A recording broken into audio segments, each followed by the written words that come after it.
In my organization right now, I am called a product change manager. Essentially, that's the project management role for all new products, product changes, line extensions, that type of thing. It's both the supply and the demand side of the equation. So more of a business, more of a generalized business risk is how I guess I would define it. I don't think anything that I'm seeing in recent activity would lead me to believe that risks are increasing or decreasing. But I would add to that I certainly see opportunities to lessen the risk, and those have always been in place, and they continue to be in place. I think one thing is managing the complexity of your product portfolio. And I think also, and not even just the complexity, but just whole product portfolio management in general. I think that is an underutilized practice that can yield some significant results.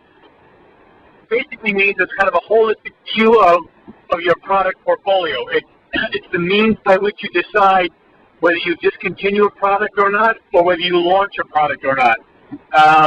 And you need to have a pretty firm idea of your corporate strategy of the kind of businesses you want to be in, and then you need to reflect that strategy in your product portfolio. So when you're coming up with a new line extension, you've got to ask yourself, is this product or this line extension supporting our corporate vision?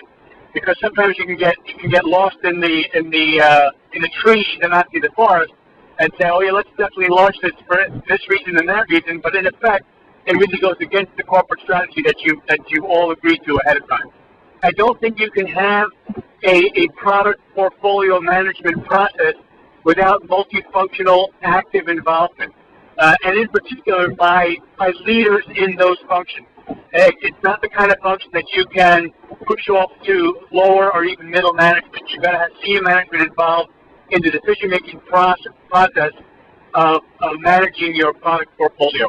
Most companies are under-managing the complexity of their product portfolio. So there are a lot of products that you launch.